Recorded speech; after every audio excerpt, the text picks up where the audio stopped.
వారి కష్టకాలమందు యెహోవాకు మొరపెట్టిరి, ఆయన వారి ఆపదలో నుండి వారిని విడిపించెను. హల్లెలూయా, హల్లెలూయా. రెండు చేతులు పైకి శబ్దంగా హల్లెలూయా, హల్లెలూయా. మీకు చాలా సార్లు తెలియపరిచిన హల్లెలూయా అంటే ఏంటి? దేవుణ్ణి స్తుతించడం, దేవుణ్ణి కీర్తించడం, దేవుణ్ణి గణపరచడం. అంటే ఎలాగ మనము స్తోత్రం చెల్లించాలంటే రెండు చేతులు పైకెత్తి. ఇప్పుడు ఎవరైనా థ్యాంక్స్ అంటే నోటితో చెప్తే ఒకలా ఉంటది, షేక్ హ్యాండ్ ఇచ్చేది ఒకలా ఉంటది. ఇప్పుడు అవతల వ్యక్తికి ఏది గుర్తుంటది? షేక్ హ్యాండ్ ఇచ్చేది గుర్తుంటదా, నోటితో చెప్పింది గుర్తుంటదా? నోటితో చెప్పింది గుర్తుంటదా?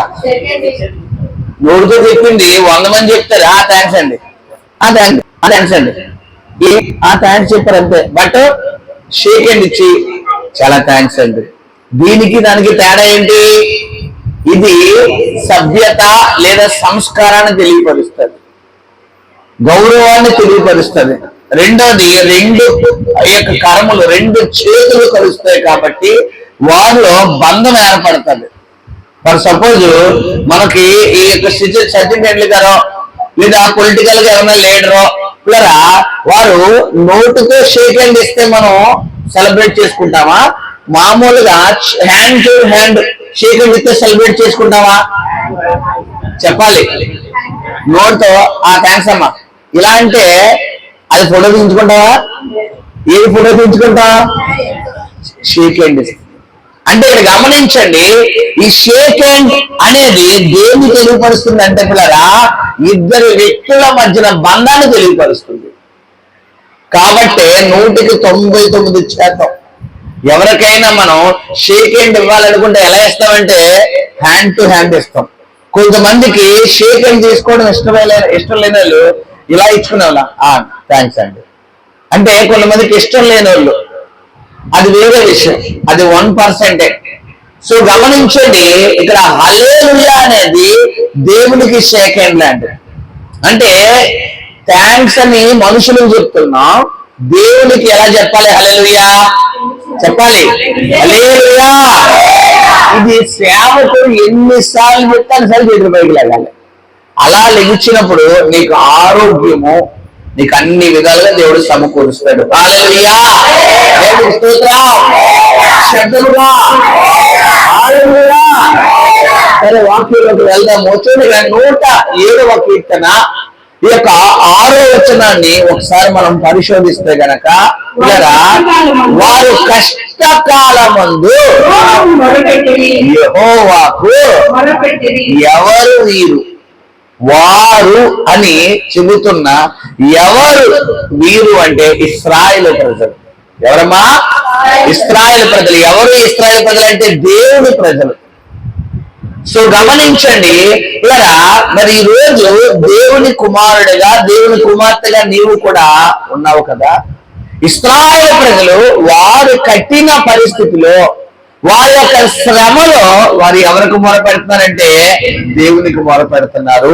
ఆపదలో నుండి, వారి శ్రమల్లో నుండి, వారి ఆపదల్లో నుండి యెహోవా వారిని ఏం చేస్తున్నాడంట? విడిపిస్తున్నాడు. హల్లెలూయా. మరి ఇప్పుడు ఈ సహోదరు ఈ రోజు నువ్వు ఎవరికి మొరపెడుతున్నావు? ఇది ఈ రోజు ప్రభు నీకు వేస్తున్న ప్రశ్న. ఎందుకంటే ఈ రోజుల్లో మనుషులకు మనం ఎక్కువ మొరపెడతాం. రిలేషన్ మనం కలుపుకుంటే గనక ఒకసారి జ్ఞాపకం చేసుకుంటే పిల్లరా భర్త భార్యకు మొరపెడతాడు, భార్య భర్తకు మొరపెడతాడు, తల్లిదండ్రులు బిడ్డలకు మొరపెడతారు, బిడ్డలు తల్లిదండ్రులకు మొరపెడతారు, అన్న చెల్లికి మొరపెడుతుంది, చెల్లి అన్నకు మొరపెడుతుంది, అక్క తమ్ముడికి మొరపెడుతుంది, తమ్ముడు అక్కడికి మొరపెడతాడు. ఇప్పుడు గమనించండి. ఇంకా చెప్పాలనుకుంటే స్నేహితులకు మొరపెడతారు. పిల్లరా పనివారు యజమానులకు మొరపెడతారు. అసలు మొరపెట్టడం అంటే ఏంటంటే పిల్లరా ఫస్ట్ ఆఫ్ ఆల్ ఎలిగెట్టి చెప్పడం. మొరపెట్టడం అంటే ఏంటి? ఎలిగెత్తడం. సో గమనించు సహోదరుడా, నీవు మనుషులకు మొరపెట్టడం వల్ల నీకు వచ్చేది ఏమీ లేదు కానీ పోయేది చాలా ఉంది. ఏంటి పాస్టర్ గారు అంటే పిల్లరా నీ గౌరవం వెళ్ళిపోతుంది. మీ దగ్గర నుండి పరువు ప్రతిష్టలు వెళ్ళిపోతాయి. అదేంటండి మనుషులకు మొరపెడతాయంటే, ఇక్కడ గమనించండి, వారు సహాయం చేయకపోగా వారి యొక్క విధి విధానం ఎలా ఉంటదంటే, మనం ఆలోచిస్తే గనక పిల్లరా గమనించండి, చూడండి, వారు మనకు సహాయం చేయకపోగా ఫలానా వారు నా దగ్గరకు వచ్చి ఫలానా సహాయం అడిగారు అన్న మాట బయటికి వెళ్తుందా లేదా? చెప్పాలి, వెళ్తుందా లేదా? ఇప్పుడు సహాయం అందిందా, మాట వెళ్ళిందా? చెప్పాలి, మాట వెళ్ళింది. అదే నువ్వు దేవునికి మొరపెడితే సహాయం అందుతుందా, మాట వస్తుందా? సహాయం అందుతుంది. ఎందుకంటే బైబిల్లో ఉంది, మనుషులు నమ్ముడు కంటే, రాజులు నమ్ముడు కంటే, అధికారులు నమ్ముడు కంటే యెహోవాను ఆశ్రయించటం మేలుట. హల్లెలూయా. ఇప్పుడు గమనించండి పిల్లరా, మరి బైబిల్లో చాలా మంది దేవునికి మొరపెట్టిన వాళ్ళు ఉన్నారు. ఒకళ్ళిద్దరు కాదు, ఆది కాండం దగ్గర నుండి ప్రకటన గ్రంథం వరకు చాలా మంది దేవునికి మొరపెట్టిన వారు ఉన్నారు. మరి పిల్లరా, మరి అందులో మొట్టమొదటిగా మనం తీసుకుంటే కనుక నిర్గమాకాండము 3వ అధ్యాయంలో ఇశ్రాయేలు ప్రజలు కనబడుతున్నారు. ఎటువంటి సమయంలో వీరు అక్కడ మొరపెడుతున్నారంటే చూడండి, దేవుని వాక్య భాగాన్ని ఒకసారి మనం పరిశోధిస్తే గనక నిర్గమాకాండము పిల్లరా మరి 3వ అధ్యాయము చూడండి పిల్లరా 7వ వచనం చదువునానా. మరియు యెహోవా ఇంట్లో నేను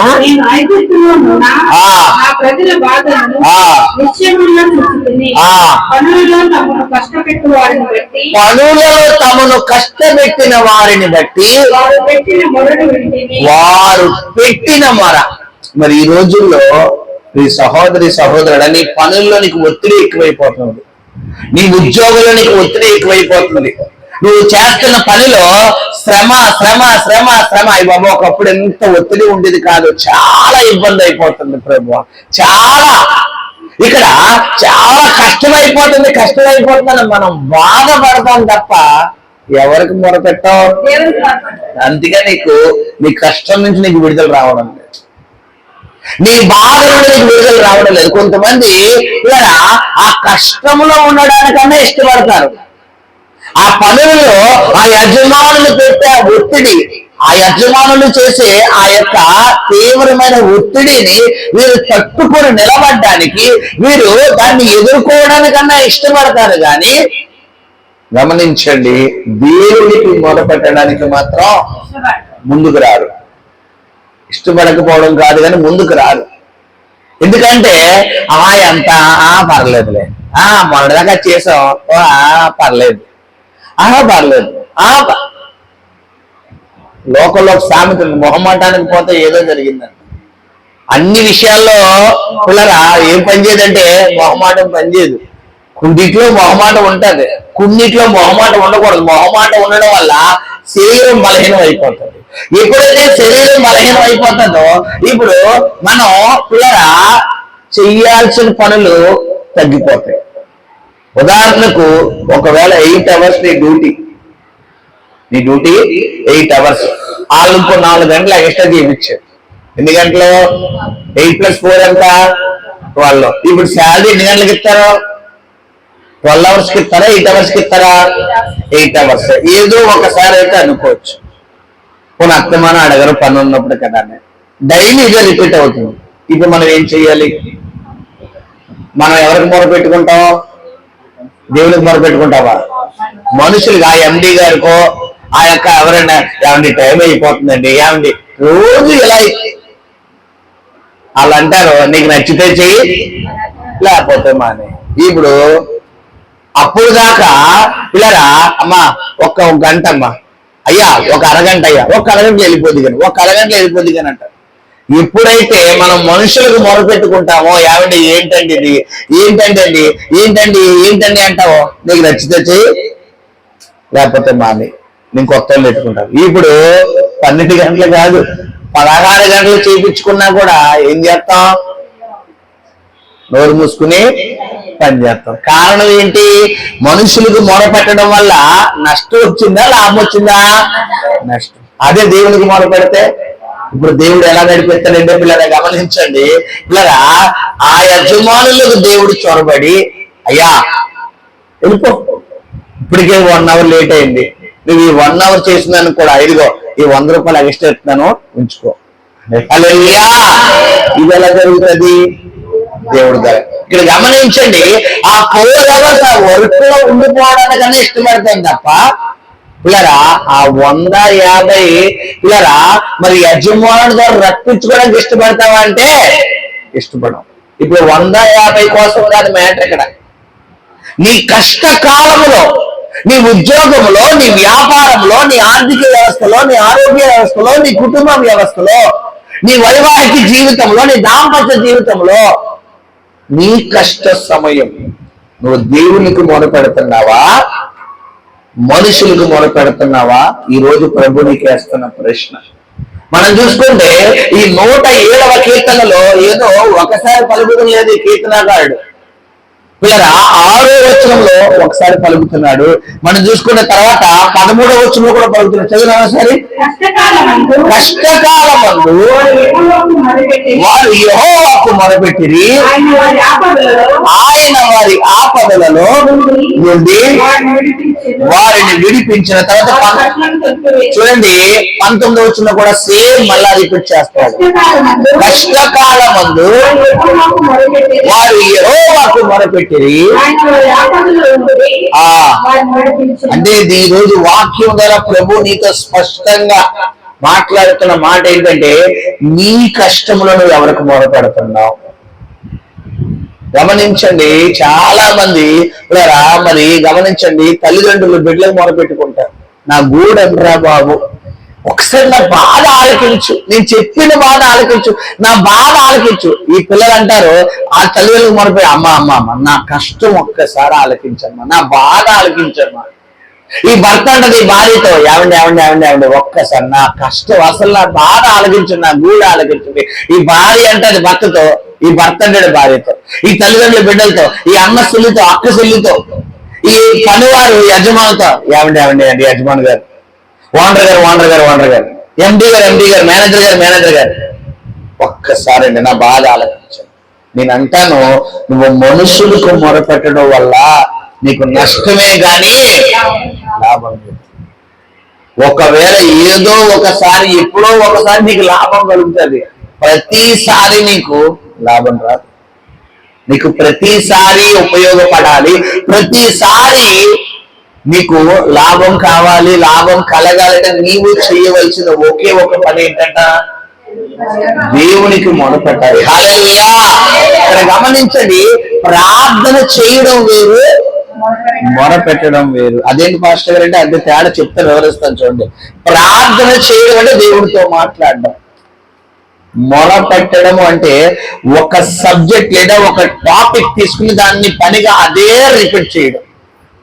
ఫర్ సపోజ్ నీకేదో ఫైనాన్షియల్ ప్రాబ్లమ్స్ తో ఉంది, ఇప్పుడు దేవునికి ప్రార్థన చెయ్యి అంటాను అంటే ఎలాగా, ప్రభువా ఈ ఫైనాన్షియల్ ప్రాబ్లమ్స్ నన్ను విడిపించు నాయన. ఇది ప్రార్థన. ఒకసారే ఇది ఒకసారే. దీన్ని అదే పనిగా ఉదయం, మధ్యాహ్నం, సాయంత్రం, రాత్రి, తెల్లవారుజామున, అర్ధరాత్రి, మధ్యరాత్రి నీకు గుర్తొచ్చినప్పుడల్లా, ప్రభువా నా ఫైనాన్షియల్ ప్రాబ్లం విడిపించు, ప్రభువా నా ఫైనాన్షియల్ ప్రాబ్లం విడిపించు, ప్రభువా నా దీన్ని ఏమంటారు, మొరపెట్టడం. హల్లెలూయా. ఇప్పుడు ఇశ్రాయేలు ప్రజలు వారి కష్టకాలంలో దేవునికి ప్రార్థన చేస్తున్నారా, మొరపెడుతున్నారా? మరి ఈ రోజుల్లో నువ్వేం చేస్తున్నావు? ప్రార్థన చేస్తున్నావా, మొరపెడుతున్నావా? చెప్పాలి. మన సమస్య పెరిగిపోయే కొద్ది మనం దేవునికి ప్రార్థన చెయ్యాలా, మొరపెట్టాలా? మొరపెట్టాలి. మనం ఏం చేస్తాం బిడ్డలారా, ప్రార్థన అంటే ఒక్కసారి చేసి ఇదే. ఇప్పుడు పిల్లలు ఉంటారు, మా పాప హవీలా ఉంది, తనకి ఏదన్నా కావాలనుకోండి, ముందు తన మెంటాలిటీ ఏంటంటే తను ఏదైనా చెప్పాలి, ముందు అదే చెప్పేయాలి. నేను ఫోనే మాట్లాడినామండి, నేను బిజీగానే ఉన్నామండి, అవతల వ్యక్తి ఎవరికైనా నేను కౌన్సిలింగ్ చేయనివ్వండి, లేదా వారితో మాట్లాడినామన్నామండి, ఆయన ఇంపార్టెంట్ పర్సన్ అవునామండి, అవన్నీ తర్వాత అనవసరం. ముందు ఈ మేడం గారు చెప్పిన మాట ఏం చేయాలి, నేను వినేయాలి. ఇది వరకు ఈ షర్ట్లు ఆగేస్తుంది, డాడీ ఒకసారి, ఇంకా ఆలకించే వరకు నేను ఇంక చివరికి ఏం చేస్తానంటే ఇలా చూస్తాను, చెప్పి ఏంటని ఇంకా అంటే తిన వ్యవహారం ఏంటి ఇక్కడ, ముందు తిన మాట అనాలి. ఒకవేళ అక్కడ నాకు యువతల నా ముందున్న వ్యక్తితో నేను సీరియస్ గా మాట్లాడుతాను అనుకోండి, నాకు సీరియస్ గా చూస్తాను, కళ్ళు ఒక్కసారిగా సీరియస్ గా సిగ్నల్ ఇస్తాను, సైలెంట్ గా వెళ్ళిపోతాను. ఒకవేళ అవతల వ్యక్తితో నేను క్యాజువల్ గా మాట్లాడతాను అనుకోండి, ఏంటమ్మా చెప్పు అంటాను, సరే చేస్తాను రైట్ అంటే ఇంక నవ్వుతూ వెళ్ళిపోతాను. ఇప్పుడు గమనించండి, ఇదేంటి అవిరణ డ్రెస్ పట్టుకుని చేస్తుంది ఏంటి? ప్రార్థన మొర మొర అంటే ఇక్కడ గమనించండి పిల్లరా, నువ్వు దేవుడితో ఎలా పెట్టుకోవాలి. యాకోబు రాత్రంతా దేవుడితో ఏం ప్రార్థన చేయలేడంట? పెనుగులాడే ప్రార్థన. ఇది వేరు, మళ్ళా మొరపెట్టడం వేరు, పెనుగులాడటం వేరు, శోధించడం వేరు, ప్రార్థన వేరు, యాచనలు వేరు, విజ్ఞాపన వేరు, అర్చన వేరు, ఇలా రోదన వేరు, అంగలార్పు వేరు, కన్నీటి ప్రార్థన వేరు. ఒక్కొక్క దానికి ఒక్కొక్క అర్థం ఉంది. ఇలా మనం అన్ని మిక్స్ చేసి కొట్టేసి ఇదే ప్రార్థన అనుకుంటాం. కాదు, ఆయా సమయాల్లో ఆయా సందర్భాల్లో నువ్వు చేయగలిగేటటువంటిదే ప్రార్థన. హల్లెలూయా. చూడండి, గ్యాస్ట్రిక్ టాబ్లెట్ ఎప్పుడు వేసుకుంటాం? ఎప్పుడు వేసుకోవాలి? పొద్దున 4 ఇడ్లీలు, 4 దోశలు, 4 పూలు తినేసి వేసుకోవాలా? పరగెప్పుడు వేసుకోవాలా? బీపీ టాబ్లెట్ ఎప్పుడు వేసుకోవాలి? చెప్పాలి. టిఫిన్ చేశాక వేసుకోవాలి. షుగర్ టాబ్లెట్ చెప్పాలి చెప్పాలి టిఫిన్ తిన్న తర్వాత వేసుకోవాలి. అంటే మీరు గమనించండి పిల్లరా, మరి ఏదైనా డాక్టర్లు చెప్తారు, ఏదైనా ఒంట్లో పోకపోతే ఏమన్నా తిన్నామమ్మా, తినకపోతే ఒక ఇడ్లీ, ఒక సంథింగ్ ఏదైనా చారనో లేదా ఒక బ్రెడ్, ఒక బన్నో తిని ఈ టాబ్లెట్ వేసుకుంటారు. ఇప్పుడు ఆ గ్యాస్ట్రిక్ టాబ్లెట్ కి బ్రెడ్ జాము తిను లేదంటే ఇడ్లీ తినని చెప్తారా? ఇప్పుడు గ్యాస్ట్రిక్ టాబ్లెట్ అది వర్క్ చేయాలంటే కడుపు ఎలా ఉండాలి? ఖాళీగా ఉండాలి. సో ఇప్పుడు ఎందుకు ఎవరికి ఎగ్జాంపుల్ ఎందుకు ఇస్తున్నానంటే, ఆ టాబ్లెట్ కి ఆ వర్క్ అనేది అలాగే జరగాలి. షుగర్ టాబ్లెట్ కి ఎంటీ కడుపు ఉండాలి, బీపీ టాబ్లెట్ కి ఎంటీ కడుపు ఉండాలి. ఇలా మనం చూసుకుంటే మరి ఇంకా గ్యాస్ట్రిక్ టాబ్లెట్ కి ఎంటీ కడుపు ఉండాలి. బట్ జ్వరం టాబ్లెట్ కి ఎంటీ కడుపు ఉండకూడదు, ఎంతో కొంత ఫుడ్ తీసుకోవాలి. సో గమనించండి, అలాగే నీ సమస్యను బట్టి నీ ప్రార్థన ఉండాలి. నీకు ఒకవేళ అనారోగ్యం వస్తే ఏ ప్రార్థన చేయాలి? స్వస్థత ప్రార్థన చేయాలి. నీకు ఆర్థిక పరంగా ఇబ్బందులు వస్తే ఏ ప్రార్థన చేయాలి? ఇప్పుడు చెప్పాలి. Financial blessing. బైబుల్లో ఎంతమందిని దేవుడు ఫైనాన్షియల్ గా బ్లెస్ చేశాడో ముందు ఎవరికి తెలియాలి? నీకు తెలియాలి. జ్వరం టాబ్లెట్ వస్తే, జ్వరం వచ్చిందనుకోండి డోలో-6 వేసేస్తాం, పారాసిటమాల్ వేసేస్తాం. కడుపు నొప్పి వచ్చేస్తే పని చేస్తుందా డోలో? చెప్పాలి. పని చేయకపోతే ఇంకేమవుతుంది? ఇంకా రివర్స్ అయిపోతుంది. ఇప్పుడు గమనించండి, ముందు నీకు వచ్చిన రోగం ఏంటో ముందు నీకు తెలియాలి. ఆ రోగానికి తగ్గ మెడిసిన్ ఏంటో కూడా నీకు తెలియాలి. అదేం పాస్టర్ గారు నేను చదువుకోలేదంటే నాకు ఏ అక్షరాలు నీకు తెలియడం అంటే, గమనించండి పిల్లరా, నేను చదువుకోమని కాదు. జ్వరం అనేది ఏదో ఒకసారి వస్తుంది కదా, వచ్చినప్పుడు ఇది జ్వరం టాబ్లెట్ అని తెలుసా తెలీదా? చాలా మంది పచ్చ టాబ్లెట్, ఎర్ర టాబ్లెట్, తెల్ల టాబ్లెట్, చిన్న టాబ్లెట్, పెద్ద టాబ్లెట్ అంటారు. అంటే ఏంటి అర్థం? అది వారికి ఐడెంటిఫై, వారికి గుర్తింపు. మరి అలాగే ఇలా నీ సమస్య ఏదో ఆ సమస్యకు తగ్గ ప్రార్థన ఎవరికి వచ్చి ఉండాలి? మనకు వచ్చి ఉండాలి. అలా కాకుండా కొంతమంది అన్ని కలిపి గ్రైండర్ వేసి మిక్సింగ్ పెడతారు. ఏంటి? అప్పు వచ్చినా ఇదే, దగ్గు వచ్చినా ఇదే, తుమ్ము వచ్చినా ఇదే, ఇంట్లో భర్త కొట్టినా ఇదే, భార్య తిట్టినా ఇదే, పిల్లలు ఏమన్నా అన్నా ఇదే, కుటుంబ సభ్యులు ఏమన్నా ఇదే, కొట్టుకున్నా ఇదే, తిట్టుకున్నా ఇదే. ఎటువంటి సమస్య వచ్చినా ఎంచేపు ఏక ప్రార్థన ఒకటే. నేను అంటాను, ఆ ప్రార్థన అయితే నీకు వర్తించింది. సమస్యను బట్టి ఏం మారిపోవాలమ్మా? ఈ ప్రార్థన స్టైల్ మారిపోవాలి. హల్లెలూయా. కొంతమంది కంఠస్థ ప్రార్థన ఉంటది. ఏంటో కంఠస్థ ప్రార్థన? పరలోకమందున్న మా తండ్రి,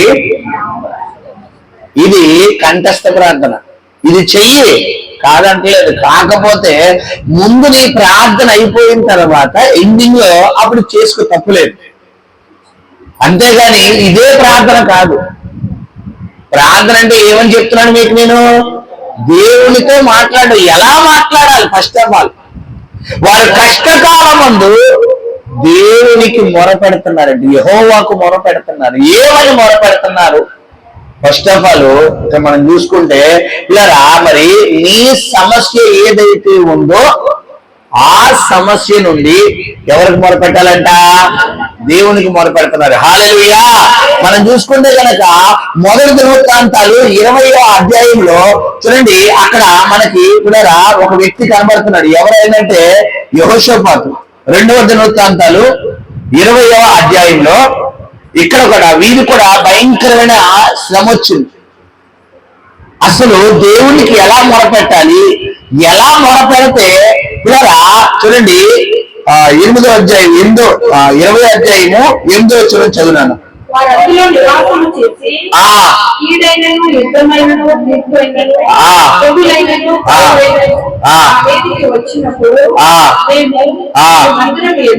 నీ మందిరము ఎదుటను మా శ్రమలో నీకు మొరపెట్టిన ఎడల నీవు ఆలకించి మమ్మను రక్షించదవనుకుని ఈ పరిశుద్ధ స్థలమును కట్టించిరి. ఈ పేరు ఈ మందిరములో పెట్టబడిన కదా. ఇశ్రాయేలీయులు ఐగుప్తులో నుండి వచ్చినప్పుడు నీవు వారిని అమోరీలతోనూ మోయాబీలతోనూ సేయీరు మన్యవాసులతోనూ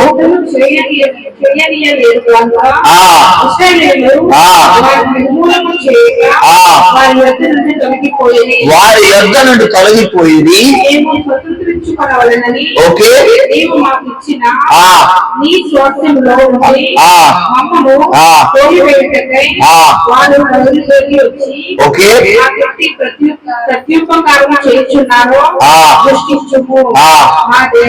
మా దేవా ఇంకోండి చూడండి ఎలా ప్రార్థన చేస్తారు. మా దేవా నీవు వారికి తీర్పు తీర్చవా, మా మీదికి వచ్చు ఈ గొప్ప సైన్యముతో యుద్ధము చేయుటకును మాకు శక్తి చాలదు, ఏమి చేయుటకును మాకు తోచదు, నీవే మాకు దిక్కు అని. అదిగో ఎలా ఉందమ్మా ఇప్పుడు ఇది ఎవరిని గణపరిచే విధంగా ఉంది చెప్పాలి. ఇప్పుడు మనం చేసే ప్రార్థన ఎలా ఉంటది? ప్రభువా నా అప్పు తీర్చిన ఆయన, నా రోగం తగ్గించిన ఆయన, నా సమస్య తీర్చిన ఆయన, ఈ శోధ నుంచి విడిపించిన ఆయన. ఈ పులిహార ప్రార్థన చేస్తాం. పొద్దునైనా ఇదే, మధ్యాహ్నం అయినా ఇదే, సాయంత్రం అయినా ఇదే, రాత్రి అయినా ఇదే. ఇప్పుడు ఎవరైనా చెప్పిన మాట 10 సార్లు చెప్పారు అనుకోండి, మనకి ఎలా ఉంటుంది చెప్పండి ఒకసారి చెప్పండి. ఏమొచ్చింది? విసుగు వస్తుంది. అంటే చేసిన ప్రార్థన ప్రతిరోజు అదే ప్రార్థన అంటే ఎలా ఉంటది? అంటే దేవుడికి గుర్తుండదమ్మా చెప్పండి. దేవుడికి జ్ఞాపకం ఉండదా? నువ్వు ఏం ప్రార్థన చేసావో దేవుడికి తెలియదా? నిన్నేం చేసావో, మొన్న ఏం చేసావో, రాత్రి ఏం చేసావో, ఇలా మొన్న రాత్రి ఏం చేసావో, నేను తెల్లవారుజామున ఏం చేసావో, ఏదో పొద్దున్న ఏం చేసావో దేవుడికి గుర్తుండదా? మరి గుర్తుంటది. మరి అప్పుడు నీ ప్రార్థన ఏ రోజు ఏం చేయాలి? మార్చాలి. మనం ఏం చేస్తామంటే ఇలా అదే మాట, ప్రభువా నా అప్పు తీర్చు, ప్రభువా నా రోగం తగ్గించు, ప్రభువా నా అప్పు తీర్చు ప్రభు. దేవుడు అనుకుంటాడు, అరే నాన్న, అరే తల్లి, ప్రార్థన మార్చరా, నీ స్టైల్ మార్చరా అంటాడు ఇక్కడ దేవుడు. హల్లెలూయా. ఇక్కడ యెహోషాపాతు ఏమైనా ప్రార్థన చేస్తానంటే అతడు దేవుడు సన్నిధిలో ఒక బలమైన కార్యం పొందుకోవాలి. ఎలాంటి శోధనలో ఉన్నాడంటే ఇలా ఒక పక్కన తూర్పు నుండి మరి శత్రువులు అతని మీదకి దాడికి వస్తున్నారు, మరొక పక్కన పడమర నుండి వస్తున్నారు, మరొక పక్కన ఉత్తరం నుండి వస్తున్నారు, మరొక పక్కన దక్షిణ 4 దిక్కుల నుండి యెహోషాపాతు మీదకి వస్తున్నారు.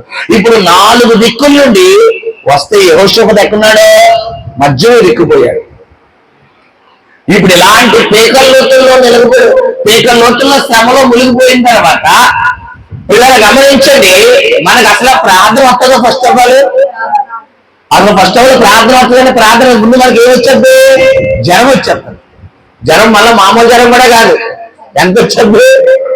హైయెస్ట్ జ్వరం ఎంత? 108, 104, 108 జ్వరం వచ్చేది, 105. ఇంకంతే. అంతకు మించి ఇంకేమీ రాదు. ఇంక ప్రార్థన సంగతి దేవుడేరు.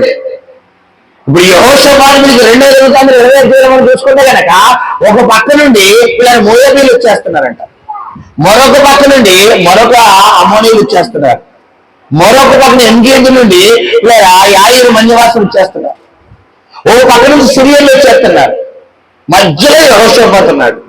ఇప్పుడు ఇలాంటి పరిస్థితిలో నువ్వు ఉన్నావు. ఓ పక్కన అప్పులు వచ్చి ఎక్కేస్తున్నాయి, ఓ పక్కన కుటుంబంలో సమాధానం లేదు, ఓ పక్కన బిడ్డల స్థిరత్వం లేదు, ఓ పక్కన భర్త స్థిరత్వం లేదు, ఓ పక్కన భార్య స్థిరత్వం లేదు, ఓ పక్కన అనారోగ్యం. ఏం చెయ్యాలో కూడా తెలియని పరిస్థితిలో ఈ స్థలానికి వచ్చావు. అసలు ఏంటి ప్రభు నా జీవితంలో ఏం జరుగుతుందో నాకు అర్థం కావట్లేదు నాయన, నువ్వు తప్ప ఈ సమయంలో నాకు వేరొక మార్గం లేదయ్యా అని ప్రార్థిస్తున్న నీతోనే ప్రభు మాట్లాడుతున్నాడు. హల్లెలూయా. ఇక్కడ గమనించండి, ఇశ్రాయేలు ప్రజలంట వారి కష్టకాలంలో దేవునికి మొరపెడుతున్నారు. మరి ఈ రోజు నీ ప్రార్థన ఎలా ఉంది? నువ్వు మనుషులకు మొరపెడుతున్నావు కాబట్టి, మనుషుల దగ్గర నీ సమస్య గురించి వెళ్ళపించుకుంటున్నావు కాబట్టి, నీకు ఎవరైనా డబ్బు కావాలంటే అప్పుడు ఏ రెడ్డి గారు ఇస్తారో, ఎవరిస్తారు, ఎవరిని ట్రై చేయాలి? నేను అంటాను, ఎవరిని ట్రై చేయాలి. ఎవరికి మొరపెట్టు? దేవుడికి మొర. దేవుడు ఆలోచిస్తాడు, తప్పకుండా దేవుడు నీకు ఏమిస్తాడు? ఆలోచిస్తాడు. గతంలో నేను మీకు తెలియపరిచాను, మళ్ళీ ఇప్పుడు తెలియపరుస్తున్నాను. గతంలో ఒక కుమార్తె నాకు కాల్ చేశారు. ఆమె ఒక సివియర్ ఫైనాన్షియల్ ప్రాబ్లం లో ఉన్నారు. అర్జెంట్ గా ఆమెకి 1 lakh కావాలి, అర్జెంట్ గా కావాలి. అయితే ఒక రెడ్డి గారు నా అమ్మాయి అడిగిందంట, సరే ఇస్తానమ్మా, మరి 100కి 15 రూపాయలు వడ్డీ అన్నారట. ఎంతమ్మా? 15 పైసలు కాదు, అంట 15 రూపాయలు వడ్డీ. లక్షలో 15,000 తీసేసుకుని 85,000 ఇస్తాను, 1,00,000 కట్టాలన్నారంట. పాపం అమ్మాయి ఒప్పేసుకోవచ్చు. సరే ఒప్పేసుకున్న తర్వాత 12 వారం ఇస్తాను, 12 రోజు ఇస్తాను. ఆ విషయం అమ్మాయి నాకు చెప్పింది. ఎందుకమ్మా బాబు 1,00,000 రూపాయలు, లక్షలో ఎందుకు 115 రూపాయలు వడ్డీ? ఎంత ఒత్తిడి అయితే మాత్రం అది కరెక్ట్ కాదు కదా, మళ్ళా నువ్వు కట్టాలి కదా అంటే, ఏం చేస్తాం పాస్టర్ గారు, మీరు డబ్బులు ఇచ్చేలా ప్రార్థనలో పెట్టండి అంటే అన్నాను. అమ్మ దేవుడి చిత్తం అయితే వస్తుంది అన్నాను. అదేంటి పాస్టర్ గారు ఎలా అంటున్నారు? దేవుడి చిత్తం అయితే రావడం ఏంటండి? మీరు ప్రార్థనలో పెట్టండి దేవుడు ఇచ్చేలాగా. అమ్మ నేను మళ్ళీ చెప్తున్నాను, దేవుడి చిత్తం అయితే అది నీ దాకా వస్తుంది, లేకపోతే దేవుడు ఇంకో ద్వారం తెలుస్తాడు అన్నాడు. నేను అన్నాను, ఒకటే ఆ మాట అన్నాను. సరే పాస్టర్ గారు మీరు ప్రార్థన చేయండి అంటే నేను కూడా అలాగే ప్రార్థన చేశాను. ఆ నెక్స్ట్ వీక్ ఆయన ఇస్తాన్న ఆయన డబ్బులు తేలేదు, కుదరలేదండి. ఎవరో కానీ పేమెంట్ ఇస్తానంటే ఇవ్వలేదంట, కుదరలేదు. ఆ తర్వాత వారం ఇవ్వనని చెప్పేశాడు. ఇస్తానన్న వ్యక్తి మొదటి వారం కుదరలేదు, 2వ వారం ఇవ్వనని చెప్పేశాడు. ఈ అమ్మాయికి ఆల్రెడీ అవతలేమో ఈ అమౌంట్ ఇస్తారా సత్తారా అని చెప్పి ఈ అమ్మాయితో చాలా వాగ్వాదాలు దిగుతున్నారు. ఈ అమ్మాయి పరిస్థితి చాలా తీవ్రంగా ఉంది. నాకు ఫోన్ మీద ఫోన్ చేస్తాను.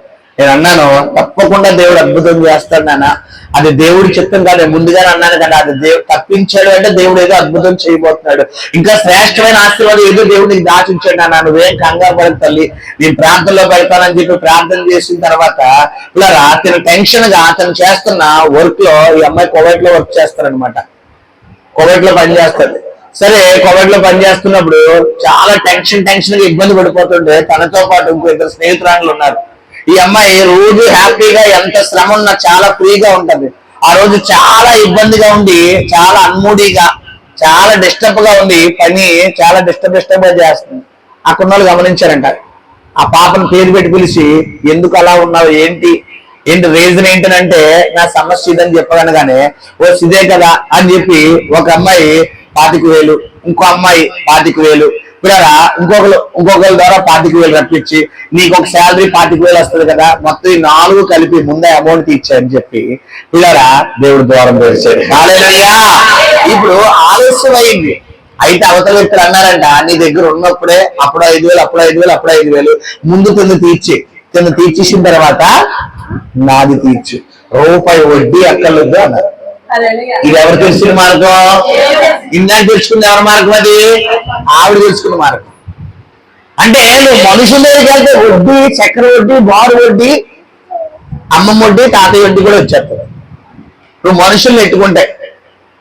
అదే దేవుడిని ఎట్టుకుంటే వడ్డీ కాదు, ఇంకా ఎక్స్ట్రా నీ చేతుల్లోకి ఇంకా ఎక్స్ట్రా డబ్బులు వస్తాయి. హల్లెలూయా. ఇప్పుడు దేవుడికి మొరపెట్టడం మనుషులకు మొరపెట్టుకోవడం తేడా నేను మీకు చూపిస్తున్నాను. అయితే గమనించండి, దేవుడికి మొరపెట్టుకుని దేవుడి దగ్గర నుంచి సహాయం రావడానికి టైం పడుతుంది. మనుషుల దగ్గర నుంచి డబ్బు రావడానికి టైం పట్టదు, సెకండ్లో వచ్చేస్తుంది. కాకపోతే వాడితో పడుకున్న బోనస్లు వస్తాయి. ఏంటో బోనస్లు? పలానా రోజు మేము ఇచ్చాం, పలానా రోజు మేము చేశాం, పలానా రోజు నేను ఇవ్వకపోతే నీకు ఏంటి గతి. ఇది బోనస్. ఇప్పుడు వాళ్ళు ఇచ్చింది తిరిగి మనం ఇవ్వకుండా ఉంటావా?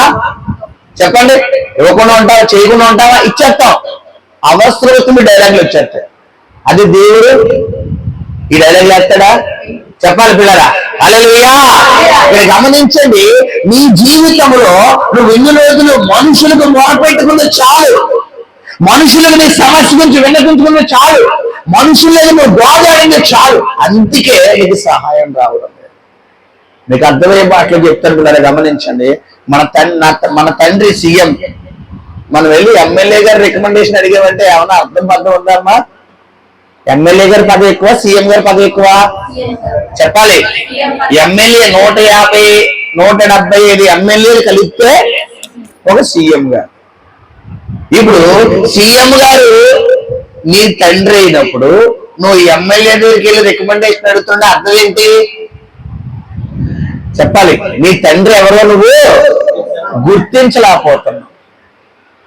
చాలా మందికి గుర్తింపు తెలియదు, అసలు తండ్రి ఎవరో కూడా తెలుసుకోలేదు. ఎందుకంటే తండ్రి దగ్గరికి వెళ్ళాలంటే వీరు ముందు తండ్రి దగ్గర ఉండే విధానంగా స్టాండర్డ్స్ వీరికి ఉండాలి. మన తండ్రి ఒక ఉన్నత స్థాయిలో ఉన్నప్పుడు మనం బికారుడుగా వెళ్ళి మన తండ్రి దగ్గర నిలబడగలమా? చెప్పాలి. తండ్రికి తగ్గ తనయుడు లాగా తండ్రికి తగ్గ కుమారుడు స్టాండర్డ్స్ మనకు ఉండాలి.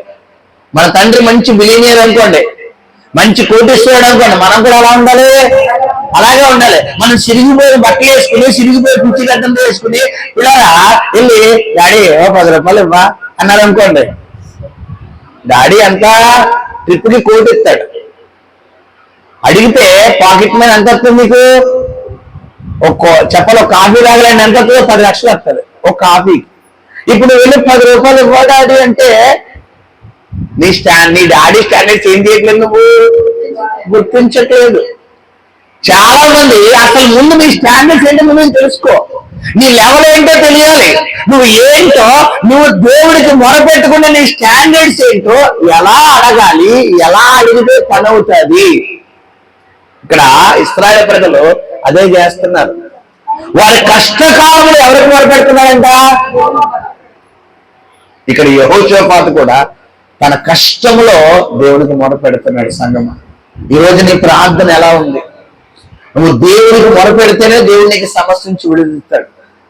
చాలా మంది వారి సమస్యలన్నీ మునిగిపోతారు, కానీ ఎవరికి మొరపెట్టరు, ప్రార్థన చేయరు. మళ్ళా వచ్చి అంటారు, ఆ ప్రార్థన అనేసరికి పాస్టర్ గారు ఒకలాంటి నిరుత్సాహం వచ్చేస్తుందండి, ఒకలాంటి బద్ధకం వచ్చేస్తుందండి, ఒకలాంటి నీరసం వచ్చేస్తుందండి. ప్రార్థన చేద్దామని ఆశ ఉంది, కానీ వెళ్ళేసరికి నిద్ర, నీరసం, నిర్లక్ష్యం, బద్ధకం. కారణం ఏంటో చెప్పమంటారమ్మా బంగారాలు? చెప్పమంటారా కారణం ఏంటో? నిర్లక్ష్యం. చేద్దాంలే, చేద్దాంలే, ప్రార్థన చేద్దాంలే, వెళ్దాంలే చర్చికి అన్న చూడు. అక్కడ అది ఎవడన్నాడు? దేవుడు లేదు, సైతాను గారు విన్నాడు. దేవుడు అన్ని వింటాడు. అవి ఎవరన్నాడు? చేద్దాంలే అన్న, అంతే పట్టించుకున్నాడు. అది దొరికేసింది, ఆగిపోతాడు. ఒక మనిషిని పట్టుకోవాలంటే ఏం దొరకాలి? ఆగిపోతా అంటే ఏంటి? సరైన పట్టు దొరకాలి. ఇప్పుడు సాతాను గారికి చేద్దాంలే, తెల్లవారుజాము 4 గంటలకు నీకు మెలకు వచ్చింది, కరెక్ట్ గా లోపల నుంచి పరిశుద్ధాత్ముడు అంటున్నాడు, ఇలా లేచి మోకాలు ప్రార్థన చేయి అంటాడు. మనం ఏమని చేస్తాం? ఇటే పడుకున్న వాళ్ళు అటే తిరిగి దుప్పటి అప్పుడు దాకా మొహం దాకా రాదు. ఇప్పుడు ఏం చేస్తాం? మొహం తప్పేసుకుని ఇటే తిరిగిన వాళ్ళు అటే తిరిగి పడుకుంటాం. అంటే ఏంటి అర్థం? ఇప్పుడు చెప్పాలి. నీకు మెలకు రాకపోతే తప్పులేదు, నీకు మెలకు వచ్చింది. పరిశుద్ధాత్ముడు ఏం చేశాడు? నీకు మెలకు రప్పించాడు. నేను తట్టి లేపి, అరే నాన్న లెగరా, ప్రార్థనకు లెగరా, అరే తల్లి ఏమి ప్రార్థన చేయి అని ప్రభు నీకు ప్రేరేపణ వచ్చినా కూడా చేద్దాంలే, ఇంకా 4 అయింది, ఒక గంట చేద్దాం, 5 ఏళ్ళు చేద్దాంలే, 5 అయింది, ఒక పావు గంటలో చేద్దాంలే. చూడు, ఈ మాట ఎవరు క్యాచ్ చేశారు? నువ్వు అనుకుంటావు పావు గంటని, తెల్లాసరికి ఇందు అయిపోతుంది. గబగబా లేచి గబగబా తయారై గబగబా జంప్. ఇలాగా నీ నిర్లక్ష్యమే నీ ఆత్మీయ స్థితిని కుప్పగూల్చేస్తుంది. ఇక్కడ గమనించండి, యెహోషాపాతు మీద 4 దిక్కుల నుంచి శ్రమ వచ్చేసింది. ఒక దిక్కు నుంచి కాదమ్మా. మనం చూసుకుంటే 2 దినవృత్తాంతాలు 20వ అధ్యాయం చూసుకుంటే ఒక దిక్కు కాదు, ఎన్ని దిక్కుల నుంచి అమ్మా? 4 దిక్కుల నుండి. 4 దిక్కుల నుండి ఒకే దఫాల ఒకేసారి యెహోషాపాతు మీదకి రాగా యెహోషాపాతు ఏం చేస్తున్నాడంటే దేవుడికి మొరపెడుతున్నాడు. మొరపెట్టే విధానం ఒకసారి మళ్ళా మీకు చదువుతాను, చదివాను ఒకసారి మళ్ళా. చూడండి ఎలా అన్నాడు, మా దేవా. ఏమండి మనం ఏం చేస్తాం? ఆడంతు చూస్తాను, నేనంటే ఏంటో చూపిస్తాను, నేను ఎలా ఉంటాను. మళ్ళా జన్మ నా జోలికి రాడు, లైఫ్ కూడా నా జోలికి రాడు. అసలు నేనంటే ఏంటాడికి తెలియపరుస్తున్నాను. మాకు యెహోషాపాతుకి బలం లేదా? ఏమా యెహోషాపాతుకి జ్ఞానం లేదా? ఏమన్నాడు? మా దేవా. ఎవరికి అబ్జెక్ట్ గొడవనే మనం ఏం చేస్తాం చెప్పండి? తీర్పు ఎవరికి ఇచ్చేస్తాం? దేవుడికి ఇస్తావా మనకి ఇచ్చేస్తావా? ముందు నువ్వు ఇచ్చేస్తావు జడ్జిమెంట్, ముందు నువ్వు జడ్జిమెంట్ ఇచ్చేస్తావు. అది నువ్వు వారికి తీర్పు తెచ్చవా? మా మీదకి వచ్చు ఈ గొప్ప సైన్యముతో. అదిగో ఏం చేస్తున్నాడు? మాకంత బలం లేదయ్యా, మాకంత జ్ఞానం లేదయ్యా, మాకంత తెలివితేటలు రాలేవయ్యా, మేము చెయ్యలేవయ్యా అని పిల్లతో ఏం చేసుకుంటున్నాడు? మనం ఏం చేస్తాం? నేను అన్నానంటే నాతో పెట్టుకుంటే ఎలా ఉండదు చూడు, నేనంటే ఏంటో చూపిస్తానంట. నీకు ఇంకా కార్యాలు జరగకపోవడం కారణం అదే. ముందు నీలో ఉన్న నేను అనే స్వభావం ఏం చేయాలి? చంపేయాలి. ఆ స్వభావం చంపేస్తే ఆయన బయటకు వస్తాడు. తర్వాత ఏమి చేయుటకును. ఏమండి యెహోషాపాతు సైన్యం ఎంతమంది ఉన్నారో తెలుసా? కదా కొన్ని లక్షల మంది ఉన్నారు. కొన్ని లక్షల మంది సైన్యం పెట్టుకుని యెహోషాపాతు ఏమంటున్నాడు? నువ్వు ఏమీ చేయలేవయ్యా అన్నాడు. అంటే ఇతడు ఏమీ చేయని, మన భాషలో చెప్పాలంటే అసమర్థుడా? యుద్ధాలు రాలేని వ్యక్తి చెప్పాలి. యుద్ధాలు రావా? యుద్ధంలో ఎప్పుడు విజయం పొందలేదా? చాలా విజయం పొందాడు. మరి విజయాలు పొందిన వ్యక్తి ఇక్కడికి వచ్చేసరికి ఎందుకు అతడు ఎంపీ, ఎందుకు అతడు ఖాళీగా అయిపోతున్నాడు, ఎందుకు దేన వస్త్రం ధరిస్తున్నట్టు కారణం ఏంటో తెలుసమ్మా? బైబిల్లో తాను తగ్గించుకున్నవాడు. ఈ టెక్నిక్ ఎవరికి తెలుసు? యెహోషాపాతుకి తెలుసు. చాలా మందికి తెలియదు. నేను దేంట్లో తగ్గడం, నేనంటే ఏంటో చూపిస్తాను. హల్లెలూయా. కొన్ని స్థలాల్లో నువ్వు చూపించి కానీ దేవుడి విషయంలో మాత్రం ఏమైపోవాలి?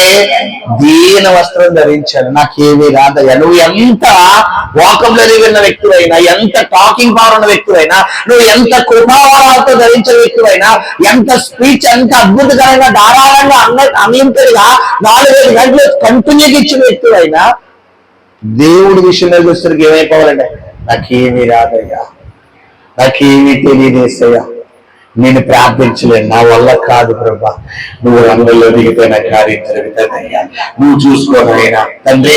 ఇదిగో నన్ను తిడుతున్నారు, నేను అలా క్షమిస్తున్నాను, నువ్వు వెళ్ళయ్యా అన్నావనుకో, రంగంలోకి ఎవరు వెళ్తారో చెప్పాలి.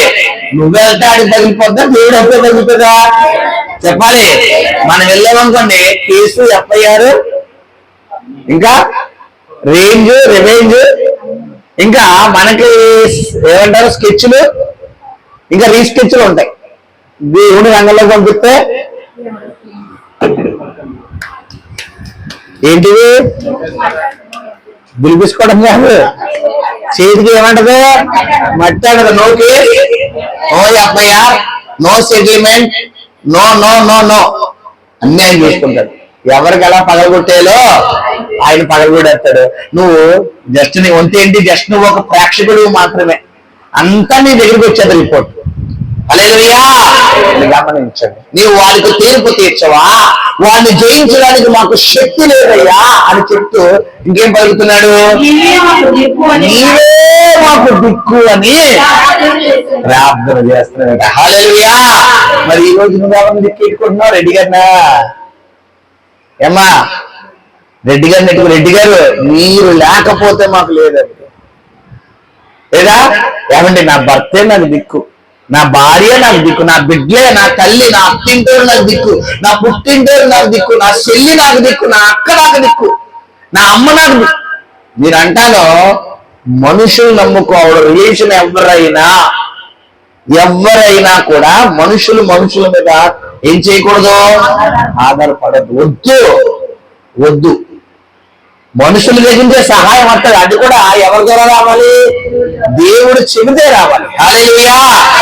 నువ్వు డైరెక్ట్ అవ్వకు, ప్రభువుకు ప్రార్థన చేయి, తప్పకుండా ప్రభు నీ సమస్య నుంచి నేను విడిపిస్తాడు. హల్లెలూయా. హల్లెలూయా. హల్లెలూయా. నాకు మన ఆదివారం మీకు తెలియపరిచాను, ప్రభువా మరి నీ విలువైన శరీర రక్తాల విషయంలో మరి వాటిని నేను ఇవ్వాలి, వాటిని విలువైనవి కాబట్టి వాటిని కూడా విలువైన పాత్రలో ఇవ్వాలి అని ప్రార్థన చేసేవాడు. అయితే మన పరిచయం చిన్నది కాబట్టి వాటిని ఆ వెండి ఆ పాత్రలో ఇవ్వడం నా వల్ల ఏది కాదు. అయితే ప్రార్థన చేసేవాడు. ఒకరోజు ప్రార్థన చేస్తే ప్రభు నాతో అన్నాడు, నువ్వు ఒకసారి పరిచయంలో ఒకసారి అనౌన్స్ చేయి, ఒక ఆదివారం అనౌన్స్ చెయ్యి, నేను అనేకులు లేపుతారని ప్రభు నాతో మాట్లాడి. సరే అని ఒక ఆదివారం అనౌన్స్ చేశాను. పిల్లరా 4 వారాలు తిరిగేసరికి రేపు ఆదివారానికి పిల్లరా మొన్న శనివారం నాడే ప్రభు మనకి చక్కని వెండి పాత్రను వెండి గ్లాసులు తీసుకొచ్చాడు. హల్లెలూయా. దాదాపు వాటి విలువ 30,000 రూపాయలు. మనం కొనాలనుకుంటే దానివల్ల కాదు. ఇప్పుడు దేవుడు ఎలా ఇచ్చాడు, నాకు వస్తు రూపాయలు ఇచ్చాడు. కారణం ఏంటి, నేను ఆశపడ్డంలో ఏముంది, జెన్యూనిటీ, యథార్థత ఉంది. నేను నీ పరిచర్య కొరకు వాడతానయ్యా అని అడిగాను, సరే ఇచ్చేస్తాను, దేవుడు ఇచ్చాడు. హల్లెలూయా. ఇప్పుడు నువ్వు అడిగే విధానం కూడా ఎవరికి నచ్చాలి, దేవుడు నచ్చాలి. కొంతమంది అడిగేది నేను బాగుండాలి, నేనే బాగుండాలి, నేను అంటాను నువ్వు అస్సలా సెటిల్ అవ్వలేదు, ప్రభువా నాతో పాటు 10 మంది బాగుండాలి అని నువ్వు అనుకో, తప్పకుండా దేవుడు నిన్ను ఒక రేంజ్ లో ఆశీర్వదిస్తాడు. హల్లెలూయా. ఇక్కడ యెహోషాపాతు నీవే మాకు దిక్కు అని దేవుని దిక్కుగా చేసుకుంటున్నాడు. ఆ తర్వాత చదువుకుందాం.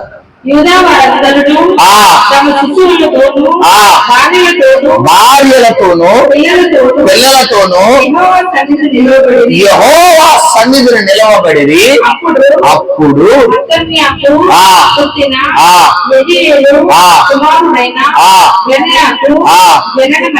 ఓకే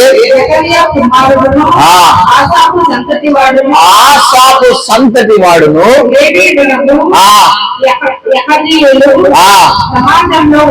ఓకే యెహోవా ఆత్మ అతని మీదికి రాగా ఇలాగు ప్రకటించెను.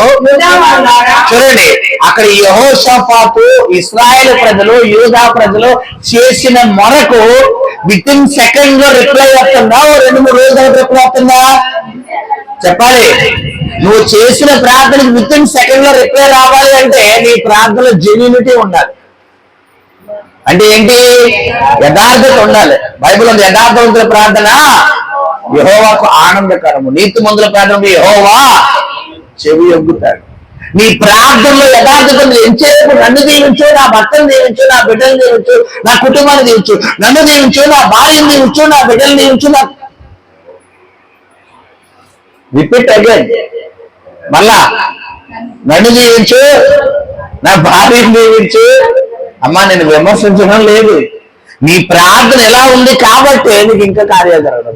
అసలు ప్రార్థన అంటే ఏంటి, అసలు ప్రార్థన ఎలా చెయ్యాలి, ఎలా చేస్తే దేవుడు నీ జీవితంలో కార్యాలు చేస్తాడు అంటే 1 తిమోతి గ్రంథము 2వ అధ్యాయంలో ప్రార్థన గురించి ఉంది. నీవు సుఖముగాను నెమ్మదిగాను ఉండి నిమిత్తము ఇలా నీవు దేశం కొరకు ఎవరెవరంట రాజుల కొరకు, అధికారుల కొరకు, మనుషులందరి కొరకు ఏం చేయాలంట? విజ్ఞాపనలు చెయ్యాలి, యాచనలు చెయ్యాలి. నువ్వు నెమ్మదిగా ఉండాలి, నువ్వు సుఖంగా ఉండాలి, నువ్వు నీ భర్త లేదా నువ్వు నీ భార్య నీ బిడ్డలు హ్యాపీగా ఉండాలి అంటే ముందు నువ్వు చేయవలసిన పని ఏంటంటే ఇతరుల వరకు ప్రార్థన చెయ్యాలి. మనం ఏం చేస్తాం? ముందు ఎవరిని తీసుకుంటాం? చెప్పాలి. నీకోసం తెలుసుకోండి. నీకోసం 80% ప్రార్థన, 20% ఇతరుల కొరకు. గమనించండి, నా ప్రార్థన, నా అనుదిన ప్రార్థనలో, నా వ్యక్తిగత ప్రార్థన, నా కుటుంబ ప్రార్థన, నా విజ్ఞాపన ప్రార్థనలో ఇలా 1 or 2% నా ఇన్వాల్వ్మెంట్ ఉంటుంది, నా అనేది. మిగతా 98% ఇతరుల కొరకే. ఎంచేపు సంఘంలో ఉన్న బిడ్డలు ఇతరుల కొరకు. ఎంతమంది నా మైండ్ లోకి వస్తారో, ఎంతమంది కనెక్షన్ అవుతారో, ఎంతమంది నాకు కనెక్ట్ అవుతారో. ప్రతిరోజు దాదాపు 7-8 కాల్స్ వస్తాయి, ప్రేయర్ కాల్స్, అన్నౌన్ కాల్స్. ఎవరెవరో అపరిచితులు, ఎవరెవరో తెలియదు. వాళ్ళ కనీసం మన సంఘం కాదు, మన విశ్వాసులు కాదు, ఎవరెవరెవరో వస్తారు. వాళ్ళందరినీ రిపీట్ కూడా వేస్తారు. ప్రతిరోజు ప్రార్థన ప్రార్థన ప్రార్థన. ఒక్కసారి నా దృష్టికి వచ్చిందంటే మళ్ళా కార్యం జరిగే వరకు ఆ మనిషి ఫోన్ చేసిన వెంటనే ఆ సమస్య కూడా ఎత్తేస్తుంది. నమ్మా పలానా సమస్య చెప్పారు కదా పలానా రోజున ఈ కార్యం జరిగిందని. అంటే కారణం ఏంటి? ప్రార్థన చేయడం వల్ల కదా గుర్తుంటది, చెప్పిందంటే గుర్తుండిపోద్దా? హల్లెలూయా. ఇక్కడ గమనించండి కదా. అంటే ఎందుకు నేను చెప్తున్నానంటే నువ్వు ఇతరుల కొరకు ప్రార్థన చేస్తే నువ్వు సుఖంగా ఉంటావు. ఈ రోజు నేను సేవకుడిగా నిలబడ్డానంటే గల కారణం నా ఆత్మీయ నాయకులు నాకు నేర్పిన విజ్ఞాపన ప్రార్థన. ఇతరుల కొరకు నువ్వు భారం కలిగి ఉండాలి. నువ్వు నీ భర్త, నువ్వు నీ భార్య, నువ్వు నీ బిడ్డలు, నువ్వు నీ కుటుంబం, నువ్వు నీ ఉద్యోగం, నువ్వు నీ వ్యాపారం, నువ్వు నీ జీవనోపాధి కాదు. ఇది కాదు ప్రార్థన. అందుకని యేసు ప్రభువు వారు చెప్పిన వాగ్దానాల్లో ఇలా పాత నిబంధన అన్నింటినీ కూడా ఇలా కొత్త నిబంధనలో రెండింటిగా దేవుడు సమకూర్చేశాడు. మొదటిది ఏంటి? నీ దేవుడు నీ యెహోవాను పూర్ణ ఆత్మతోనూ, పూర్ణ శక్తితోనూ, పూర్ణ బలంతో ఆరాధించాలి. ఇది మొదటి వాగ్దానం, మొదటి ఆజ్ఞ. రెండో ఆజ్ఞ ఏంటి? నిన్ను వలే. ఈ రెండే. పాత నిబంధన 8-10 ఆటలు దేవుడు షార్ట్ కట్ చేసేసి కొత్త నిబంధనలు రెండింటిగా మార్చేశాడు. నువ్వు నిన్ను వలే నీ పొరుగువాన్ని ప్రేమించడం అర్హత చెయ్యు. నిన్ను వలే నీ పొరుగువాన్ని ప్రేమించడం వ్యభిచారం చెయ్యు. నిన్ను వలే పొరుగువాన్ని ప్రేమించినప్పుడు ఎదుటివారిని ఆశించు. నిన్ను వలే పొరుగువాన్ని ప్రేమించినప్పుడు పిల్లరా ఎదుటివారిని దూషించు. నిన్ను వలే పొరుగువాన్ని ప్రేమించినప్పుడు నీ తల్లిదండ్రులను పిల్లరా సన్మానిస్తావు తప్ప మరి పిల్లరా వారిని అగౌరవపరచు. అంటే ఇది గమనించండి. ఈ వాక్య భాగం ఏంటంటే నీవు ఇన్ని రోజులు అసలు ఎలా ప్రార్థన చేయాలో నువ్వు తెలియదు. ఏదో చేసాము, ఏదో వెళ్ళాము. చూడండి, చాలా మంది ఎగ్జామ్స్కి వెళ్తారు. పాస్ అవ్వాలని ఎగ్జామ్ రాసే వాళ్ళు కొంతమంది, ఫస్ట్ క్లాస్ లో పాస్ అవ్వాలని రాసే వాళ్ళు కొంతమంది, మరికొంతమంది టాపర్ గా ఉండాలని రాసేవాళ్ళు ఇంకొంతమంది. ఇప్పుడు టాపర్ గా రాసిన వాడికి 100కి 100 రాకుండా 99 వస్తే సాటిస్ఫై ఉంటుందా? చెప్పాలి, సంతృప్తి ఉంటుందా? ఇప్పుడు ఇలా పాస్ అయినా చాలు అనుకున్నవాడికి 40 మార్కులు వచ్చినాయి అనుకో, వీడు పండగ చేసుకుంటారా లేదా? చెప్పాలి. యాక్చువల్లీ చెప్పాలంటే 100లో ఎన్ని తగ్గిపోయినాయి? 60 తగ్గిపోయినాయి. కానీ వీడి ఆలోచన విధానం ఏంటి? 35 వస్తే చాలు నాకు ఆ 30 పడిపోతే ఇంకా నేను చర్చిలో భోజనాలు తీసుకుంటాను. 35 పడతాయి. 40 వచ్చిందనుకో చికెన్ బిర్యానీ వేస్తాను చర్చిలో. 40 వస్తే చెప్పాలి మటన్ బిర్యానీ. అంటే కొంతమంది స్టాండర్డ్స్. ఇక్కడ గమనించండి ఆలోచన విధానం బట్టి. ఇక్కడ దేవుడు వాక్యం ఏం చెప్తున్నారా? నువ్వు అసలు నీ కష్టకాలంలో దేవునికి ఎలా ప్రార్థన చేస్తున్నావు? నీకు ఒక ఎగ్జాంపుల్ నేను చూపిస్తున్నాను. యెహోషాపాతు ఎలా ప్రార్థన చేస్తున్నాడు? నా దేవా, నా పితృల దేవా, ఈ నా యొక్క శత్రువులకు నువ్వు తీర్పు తీర్చు. ఈ సమస్యలు జయించడానికి నాకు శక్తి లేదు, నాకు బలం లేదు, నాకంత జ్ఞానం లేదు, నా దిక్కు నువ్వేనయ్యా. మరి ఇందులో పలికిన ఈ 5-6 పదాల్లో కనీసం ఒకటన్నా మనం ఉపయోగిస్తామా మన ప్రార్థనలో? ఎవరు ప్రార్థన చేస్తాం? చెప్పాలి. ఒక 18 చదువుతారు కొంతమంది ప్రార్థన. బజ్జు, అది కాదు ప్రార్థన. బైబిల్ తెలియదు, హృదయం నిండిన దాన్ని బట్టే నోరు మాట్లాడే. హృదయం దేంతో నింపబడాలి? వాక్యంతో నింపబడాలి. నీ హృదయం కుళ్ళు, కుతంత్రాలు, ద్వేషాలు, కపటాలు, అసూయలు, పగలు, కక్షలతో నింపబడి నువ్వు ప్రార్థన చేస్తే బైబిల్ అందు వారు పెద్దార్థాలను స్థుతిస్తున్నారు కానీ వారి హృదయం నాకు చాలా దూరంగా.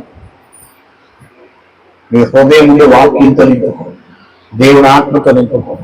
ఎప్పుడైతే ఈ యెహోషాపాతు హృదయంతో మొరపెడుతున్నాడో దేవుడు విత్ ఇన్ సెకండ్లకు దిగిపోయాడు. ఇప్పుడు వెంటనే మాట్లాడతాడు, యూదా వాళ్ళారా, యెరూషలేము కాపురస్తులారా, మీరందరూ ఆలకించండి.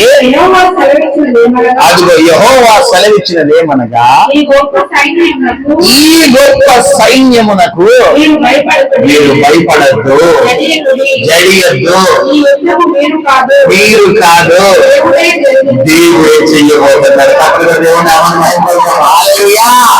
వచ్చిన నీతో ప్రభు చెప్తున్నాడు, నీ సమస్యతో నువ్వు కాదు, నీ అప్పుతో నువ్వు కాదు, నీ సమస్యతో నువ్వు కాదు, దేవుడే త్వరలో యుద్ధం చెయ్యబోతున్నాడు. హల్లెలూయా. ఆ సమస్యను చూసి ఏం చేయొద్దంటే దేవుడు భయపడదు, జడియకు. నీ గుండెల్లో ఉన్న భయం భయం భయం ఆందోళన ఏం జరిగిపోతాయి, ఆ భయం వదిలే ముందు ప్రభువే నీతో స్పష్టంగా మాట్లాడుతున్నారు. భయపడద్దు, ఈ యుద్ధం మీరు కాదు, ఈ సమస్య మీరు కాదు, నేను హ్యాండ్ ఓవర్ చేసుకోబోతున్నాను, నేను దీన్ని హ్యాండ్ ఓవర్ తీసుకోబోతున్నాను, నా చేతిలో తీసుకోబోతున్నాను, ఆ అప్పు నేను కట్టబోతున్నాను, ఆ రోగం నేను పెట్టబోతున్నాను, ఆ సమస్యను నేను విడిపించబోతున్నాను, ఆ శత్రులతో నేను యుద్ధానికి వెళ్ళబోతున్నాను అని దేవుడు చెప్తున్నాడు. తర్వాత రేపు వారి మీదకి పోండి, అదిగోండి. ఇక్కడ గమనించండి, యుద్ధానికి వెళ్ళమంటున్నాడు. ఇక్కడ యుద్ధము అంటే మళ్ళా ఏంటి చెప్పాలి? ప్రార్థన గది. మీరు యుద్ధంలోకి వెళ్ళండి, ప్రార్థన గదికి వెళ్ళి ఏం చేయమన్నాడు? మళ్ళా శత్రువులు ఏ మార్గంలో వస్తున్నారో పేపర్కి రావడం చేస్తారో. హల్లెలూయా, హల్లెలూయా. అది శత్రువు ఏ విధంగా వస్తాడు? చాతబడి రూపంలో వస్తాడా, చెల్లింగి రూపంలో వస్తాడా, మాంత్రిక శత్రు రూపంలో వస్తాడా? గతంలో ఒక ముగ్గురు చేతబడి చేత పీడించబడుతున్న వ్యక్తులకు నేను ప్రార్థన చేశాను. ఆ రోజు పడుకుంటే ఎప్పుడులాగా నిద్రపోయాను ప్రార్థన చేసుకుని. సరే, ఆ స్పిరిచువల్ అటాకింగ్ నాకు అర్థమైపోతుంది, నాకు తెలుసు వాటి ఎఫెక్ట్లు ఎలా ఉంటాయో తెలుసు. సరే, ప్రార్థన చేసి పడుకుని ఉంటే ఆ డిఫరెంట్ వేస్, ఆ శ్మశానాలు, ఆ డిఫరెంట్ వేస్ అన్ని కనబడుతున్నాయి. ఏదో డెలివరీ చేశారు కదా అని చెప్పి వెంటనే లేచాను, బంధించాను, ప్రార్థన చేసుకున్నాను. తర్వాత దేవుడు అన్ని కాల్చేసినట్టుగా దాదాపు ఒక 2 days ఆ ప్రాబ్లం నేను ఫేస్ చేశాను. మొత్తం బాడీ అంతా ఎవరో శుభ్రంగా నలిపెడుతున్నట్టు, నరాలన్నీ లాగేస్తున్నట్టు నాకు తెలుసు. నాకు వెంటనే బంధం ప్రార్థన, ఎందుకు ఇలా అయిపోతుంది, ప్రాణం అంతా ఏదో అయిపోతుంది, ప్రార్థనలో ఉండబుద్ధి ఏట్లేదు, ఏదో లోపల ఏదో లోలీగా ఒకలాంటి భయంగా ఏదో అనిపిస్తుంది, ఎందుకు ఇలా అనిపిస్తుంది అని ప్రార్థనలో కూర్చుంటే ప్రభు అంటున్నాడు, ఫలానా స్పిరిట్ నేను అటాక్ చేస్తున్నాను. నా సన్నిధిలోకి వచ్చాడు. వెంటనే ప్రభు సన్నిధిలో ప్రార్థించి ప్రార్థన చేయగా ప్రభు అద్భుతకరంగా ఆ చీకటి శక్తులు చూపించాడు. హల్లెలూయా. గమనించండి, మనకంటే శక్తిమంతుడు సాతాను కంటే శక్తిమంతుడు దేవుడు. ఇక్కడ శత్రువు ఏ రూపంలో వస్తున్నాడో కూడా దేవుడు ఏం చేస్తున్నాడు? ఇక్కడ వీరికి తెలియపోద్దు వారు ఏ ఆరణ్యంగా ఉందంట, ఎక్కువ మార్గమున వచ్చేదరు,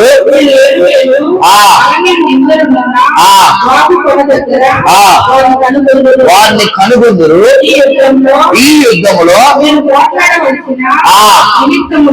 మీరు గొడవకి వెళ్ళాల్సిన అవసరం లేదు, మీరు పోట్లాడాల్సిన అవసరం లేదు. దేనికంట? యూదా వాళ్ళారా, యెరూషలేము వాళ్ళారా, మీరు యుద్ధ పంక్తులు తీర్చి. అదిగో యుద్ధ పంక్తులు అంటే ఏంటున్నారా? 100 మంది ఒక చోట, 50 మంది ఒక చోట, 200 మంది ఒక చోట, 1000 మంది ఒక చోట, 500 మంది ఒక చోట, పంక్తులు పంక్తులుగా అంటే గుంపులు గుంపులుగా మీరు అక్కడ కొంతమంది, ఇక్కడ కొంతమంది, అక్కడ కొంతమంది మీరు నిలబడండి. నిలబడి మీతో కూడానున్న అదిగో యెహోవా దయచేయు రక్షణను మీరు చూచెదరు. భయపడొద్దు, జడియొద్దు. అదిగోండి, ఏమండి దేవుడు అనేక మార్లు చెప్తున్నాడంటే ఆయనకి ఛాదస్సులు ఎక్కువనా, మనల్ని ధైర్యపడుతున్నాడనా? చెప్పాలి. ఎందుకు అన్నిసార్లు భయపడొద్దు, జడియొద్దు, భయపడొద్దు, జడియొద్దని ఎందుకు చెప్తున్నాడు? చెప్పండి, కారణం చెప్పండి. దేవుడు బైబిల్లో ఆది కాలం నుంచి ప్రకటన 100 వరకు మనం చూసుకుంటే 365 సార్లు భయపడొద్దు అన్నమాట బైబిల్లో లిఖితమైంది. ఎన్నిసార్లమ్మా? 365 సార్లు. ఏమండి 365 ఎందుకు కట్టాలి? 370 కట్టచ్చు కదా. సంవత్సరానికి ఎన్ని రోజులు చెప్పాలి. ఇప్పుడు ఈ లెక్కన ప్రతిరోజు everyday my dear daughter, my dear son, don't fear, I am here. భయపడొద్దు, నేనున్నాను. నీ కష్టం కోసం భయపడద్దు, నీ శ్రమ కోసం భయపడద్దు, నీ కుటుంబ సమస్య కోసం భయపడద్దు, నీ అనారోగ్యం కోసం భయపడద్దు, నీ అప్పుల బాధ కోసం భయపడద్దు. ఈ రోజు నేను ఉన్నాను, నేను చూసుకుంటాను, నేను చేస్తాను, నేను చూస్తానని దేవుడు ధైర్యపరుస్తాడట. హల్లెలూయా. జడియొద్దు, మీరు భయపడద్దు. వారి సైన్యం చూసి మీరు భయపడద్దు. మీ పక్షంగా ఎవరు బయలుదేరబోతున్నాడు? ఈ రోజు దేవుడు బయలుదేరబోతున్నాడు. హల్లెలూయా. దేవుడు మీతో కూడా రాబోతున్నాడు. హల్లెలూయా. ఇంకో మాట ముగిద్దాం, తర్వాత చూడండి.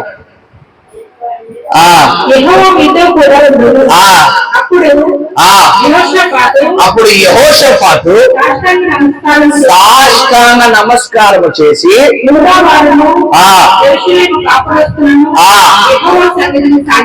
యెహోవా సన్నిధిని సాగిలపడి నమస్కరించి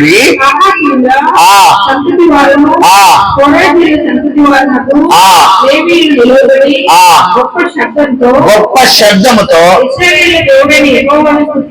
హల్లెలూయా. ఇలాగ దేవుణ్ణి గణపరుస్తున్నారంట, దేవుణ్ణి స్తుతిస్తున్నారంట. ఈ విధంగా జరిగిన తర్వాత చూడండిరా, తర్వాత 22 వరకు చదవండి డైరెక్ట్ గా. వారు పాడుటకును స్తుతించుటకును. ఏమండి యుద్ధంలో వెళ్ళాక పాటలు పాడాలా, కత్తులు కటార్లు పట్టుకోవాలా? చెప్పాలి. కానీ ఏం చేస్తున్నారండి యుద్ధంలోకి వెళ్ళి? చెప్పాలి. రాజులు మనకెవరు లేరు, శూరులు మనకెవరు లేరు, రాజులు మనకెవరు లేరు, శూరులు మనకెవరు లేరు. ధైర్యములతో అతిమతియైనా యెహోవా, ధైర్యములతో అతిమతియైనా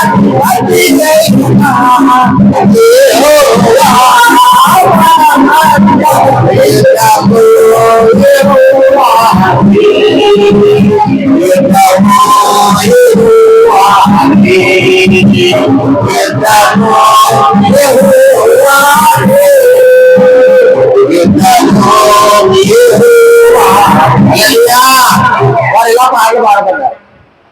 ఇలా పాటలు పాడుతూ పాడుటకును స్తుతించుటకును ఇలా వారు మొదలు పెడుతున్నాడు. ఇలా మొదలు పెట్టగా యెహోవా యూదా వారి మీదకి వచ్చిన అమోనీయుల మీదను మోయాబీయుల మీదను సేయరు మన్యవాసుల మీదను మాటుగాండ్రను పెట్టెను గనుక వారు హతులైరి అదిగోండి, అమోనీయులను మోయాబీలను సేయీరు మన్య నివాసులను బొత్తిగా చంపి నిర్మూలము చేయవలనని పొంచి ఉండి వారి మీద పడి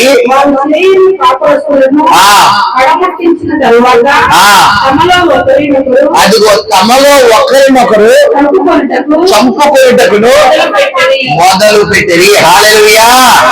5 నిమిషాలు ముగిస్తే శ్రద్ధగా ఆలకించండి. ఏం జరుగుతుంది అనుకున్నారా? చూడండి, ఫైనల్ మూమెంట్ కి వచ్చింది. మీరు యుద్ధంలో చూడండి ఏం చేస్తారు? పంతులు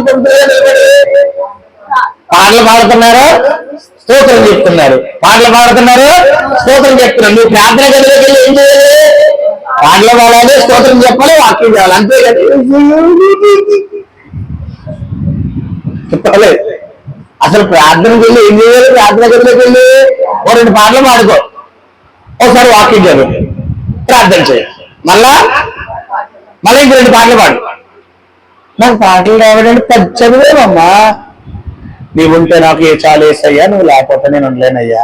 నీ మానసాలయ్యా, నీ చూపుసాలయ్యా, నీ తోడుసాలయ్యా, బంధువులు నన్ను విడిచి చదివే పర్వాలేదు. ఎవరికి ఇష్టం? నీకు రాగాల తరా నీకు అక్కర్లేదు, ఆయనకి అక్కర్లేదు.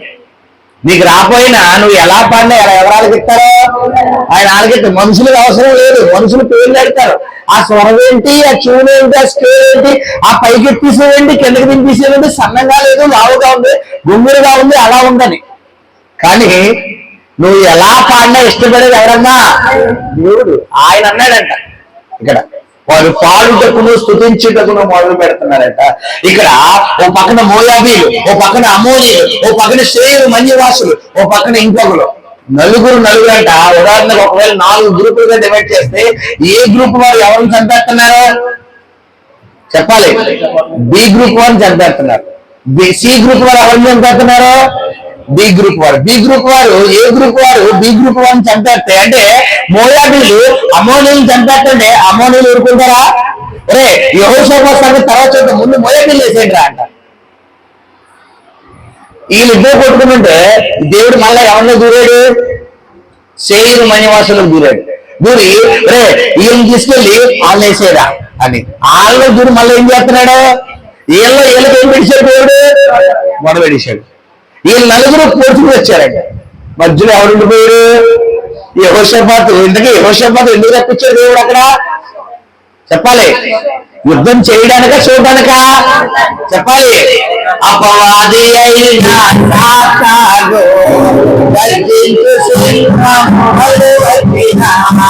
అపవాది అయినా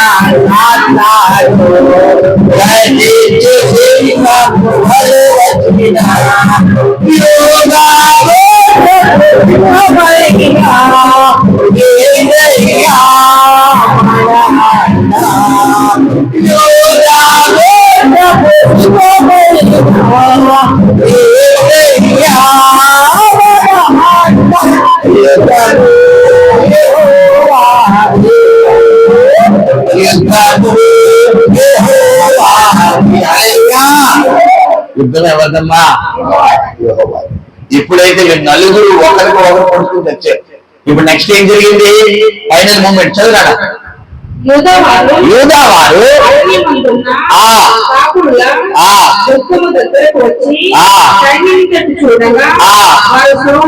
వారు శవములై నేల పడి ఉండేది, ఒకడును తప్పించుకొనలేదు.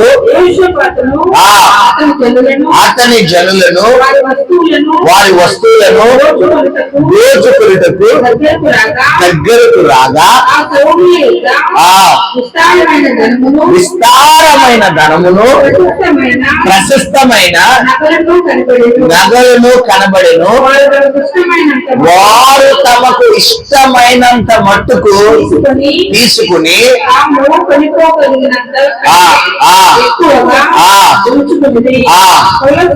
కొలసము అతి విస్తారమైనందున దాన్ని కూర్చుటకు 3 దినాలు పట్టిందట. హల్లెలూయా. ఎన్ని రోజులు పట్టిందట? ఇప్పుడు అడుగుతాను మిమ్మల్ని, అసలు వీళ్ళని యుద్ధ పంతులకు ఎందుకు రమ్మన్నారు దేవుడు చెప్పండి?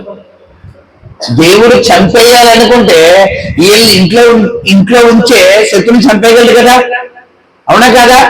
ఒక దేవదూత వెళ్ళి హిజ్కియాకి ఇలా సన్హెరీబు మరణ వార్నింగ్ పంపుతున్నాడు. రాత్రికి రాత్రి ఒక దేవదూతలు ఎంతమంది చంపేసింది? 180,000 మంది చంపేసింది. మరి అక్కడ పంపిన దేవదూత ఆ దేవదూత దేవుడికి పంపలేడా? చెప్పాలి. ఇక్కడ ఎందుకు వీళ్ళు యుద్ధంలోకి వెళ్ళమన్నాడు, అక్కడ ఎందుకు ఆపాడంటే అది దేవుడి చిత్తం, ఇది దేవుడి చిత్తమే. వీళ్ళు ఎందుకు పంపించాడు తెలుసా? 2 కారణాలు. ఒకటి, నీ శత్రువుకి నేను ఎలా తీర్పు చేస్తున్నాను నువ్వు కళ్ళ ముందు చూసి నా బలం ఏంటో నువ్వు చూడు, ఆ తర్వాత నేనంటే ఏంటో నీకు తెలుస్తుందని కనపరుచుకున్నదట. మన శత్రువుకి మన కళ్ళ ముందే తీర్పు తీరితే మన దేవుడి మీద మనకి ఏముంటది చెప్పాలి? నమ్మకం, ఇంకా ధైర్యం.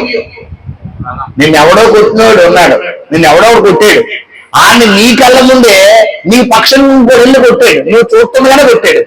ఇప్పుడు నెక్స్ట్ టైం ఆయన చూస్తే నీకు భయం వేస్తుందా? ఎందుకు? నీ కళ్ళ ముందే నీ పక్షంలో ఉన్నాడు, వాడు వెళ్ళి కొట్టాడు. ఇప్పుడు దేవుడు ఎందుకు రప్పించాడు అక్కడికి? నా బిడ్డల దగ్గరికి వస్తే చెప్పాలి, నా బిడ్డల దగ్గరికి వస్తే ఎలా ఉంటుందో చూపిస్తాను, రెండ్రా బిడ్డలారా మీరు చూస్తా ఉండండి, నేను వాళ్ళకి ఎలా తీర్పు తెచ్చబోతున్నానో మీరు చూడండి అంటాడండి. హల్లెలూయా!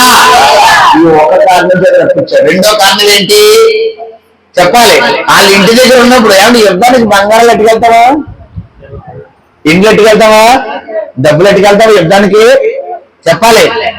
ఎట్టుకెళ్తావు. ఇప్పుడు ఆర్మీ ఉంది, ఇప్పుడు పాకిస్తాన్ యుద్ధం జరుగుతుంది, వీళ్ళు మెల్ల చైన్లు చేతులు రింగులు అవి పట్టుకుని వెళ్ళి యుద్ధానికి వెళ్తారమ్మా చెప్పాలి? ఇప్పుడు శత్రువులకి ఎందుకు ప్రేరేపించారు దేవుడు? వాళ్ళు విస్తారమైన సొమ్ము, విస్తారమైన బంగారం, విస్తారమైన పట్టు వస్త్రాలు, విస్తారమైన వెండి నగలు, విస్తారమైనవి విలువైన వస్తువులు వాళ్ళకి ప్రేరేపించింది ఎందుకు? నీ శత్రువుల ఆస్తిని పిల్లరా మరి ఎవరికి ఇస్తున్నాడో మనకిస్తున్నాడట. హల్లెలూయా! హల్లెలూయా! గమనించండి సహోదరి సహోదరుడా, వీళ్ళ 2 కారణాల చేత ప్రభు నీతో మాట్లాడుతున్న మాట ఏంటంటే, నీ కష్టములో దేవుడికి మొరపెట్టిన వల్ల ఆయన నీ ఆపద నుండి విడిపించిన మొదటి కారణం. హల్లెలూయా! దేవుడు ఎలాంటి దేవుడు అంటే వీరి కష్టంలో దేవుడికి మొరపెట్టారు. మొదటిగా యుద్ధము దేవుడు చేశాడు, ఇది దేవుడు చేసిన కార్యం. రెండవదిగా ఇక లైఫ్ లో దేవుడికి ఎవరన్నా వస్తారా చెప్పాలి? ఇశ్రాయేలు ప్రజలు ఐగుప్తు దేశం నుండి ఇశ్రాయేలు కానానికి వచ్చినప్పుడు ఎర్ర సముద్రం 2 పాయలు చేసిందన్న మాట మోయాబీలో ఉన్నటువంటి మరి రాహాబు అన్న స్త్రీ ఆ రాజు చూడగానే వారి గుండెలు ఏం పరిగెట్టినాయి అంట, రైలు పరిగెట్టింది. మీరు ఎర్ర సముద్రాన్ని మీ దేవుడు 2 పాయలు చేసి మిమ్మల్ని మధ్యంగా నడిపిస్తున్న వార్త మేము వినగానే మా దేశ జనులకు మా గుండెల్లో భయాందోళన కలిగిందని ఆ స్త్రీ చెప్తాడు యెహోషువ కాలేబులతో వేగుల వారితో. అంటే నీ శత్రువులకు నువ్వు ఏమై ఉన్నావో దేవుడు నీ పక్షంగా చూపించాడు. హల్లెలూయా! కాబట్టి నీ దేవుడు సాషామాసి దేవుడు కాదు. నువ్వు భయపడాల్సిన అవసరం లేదు, దిగులు చెందాల్సిన అవసరం లేదు. ముందు నీలో ఉన్నది ఏం విడిచిపెట్టేయాలి? భయం వదిలే, జడికో, ధైర్యంగా ఉండు. దేవుడు చూస్తాడు, ఆ దేవుడు చేస్తాడు, ఆ దేవుడు ఈ గట్స్ ఉండాలి. ఇవి లేకుండా ముందే బయటకు పోయామనుకో, ఎడవైపున గుండె ఎడపు వచ్చంటే కుడి ఎడుపు వచ్చాడు. అది ఒకటి, వాడిని ధైర్యపరిచాడు. 2 యుద్ధంలో విజయం ఇచ్చాడు. 3 ఏం చేశాడు? శత్రువుల ఆస్తిని మీరు చేతిలో పెట్టాడట. హల్లెలూయా! ఎంతంటే ఒలుచుకోల్పోయారా వారు అక్కడకు నుంచి అధికంగా. అంటే మరి సపోజ్ ఒకవేళ 2 జేబులు 4 జేబులు వేసుకొచ్చారు అనుకోండి, ఈ జేబులే కాదు చేతుల్లో ఎలా పట్టుకెళ్ళాలో కూడా తెలియలేదు. అసలు బంగారం బట్టలు ఆ డబ్బు ఎలా పట్టుకెళ్ళాలో కూడా తెలియకుండా 8 రోజులు పట్టిందంటే చూసుకోవడానికి, యుద్ధం చేయడానికి కాదు, ఆ శత్రువుల కొలసము దోసుకోవడానికి ఎందుకు పెట్టింది?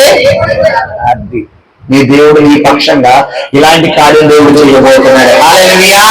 హల్లెలూయా! ఆస్తి పిల్లరా, అనీతిమంతుల ఆస్తి నీతిమంతుల స్వాస్థ్యం అంట. నీ దేవుడు నీ పక్షంగా నిన్ను మంచి స్థాయిలో ఉంచడానికి ఆయన బ్లెస్ చేస్తున్నాడు. హల్లెలూయా! కాబట్టి గమనించు, ధైర్యంగా ఉండు, భయపడదు, జడియదు. నీ కష్టకాలంలో ఎవరికి మొరపెట్టు? దేవుడికి మొరపెట్టు. నీ ఆపదలను దేవుడు విడిపించబోతున్నాడు. దేవుడి కొద్ది మాటలు వెలుగులో దీవించి ఆశించి నడిపించును గాక. ఆమె ప్రార్థన. పరిశుద్ధము నమ్మకము కలిగిన తండ్రి, తండ్రి నీ వాక్యం ద్వారా మీరు మాట్లాడిన విధానాన్ని బట్టి వందనాలయ్యా. అయ్యా ఇశ్రాయేలు ప్రజల వారి కష్టకాలంలో నీకు మొరపెట్టగా నాయన, అయ్యా వారిని విడిపించిన విధానాన్ని బట్టి వందనాలు. తండ్రి నీ బిడ్డలు కూడా వారి కష్టంలో వారి బాధలో నీకు మొరపెట్టి ఉండగా, అయ్యా నీ బిడ్డల పక్షంగా నీ కార్యం చేస్తున్న విధానాన్ని బట్టి ప్రతి బిడ్డకి దీవెన కలుగును గాక, ఆశీర్వాదం కలుగును గాక, సమృద్ధి కలుగును గాక, నెమ్మది కలుగును గాక. నీ బలమైన ఘనమైన కార్యాలు జరిగించమని తోడే ఉండమని సహాయం చేయమని వేడుకుంటూ కృతజ్ఞతలు చెల్లిస్తూ యేసు క్రీస్తు నామములో ప్రార్థించి వేడుకుని పొందుకుని నామ తండ్రి.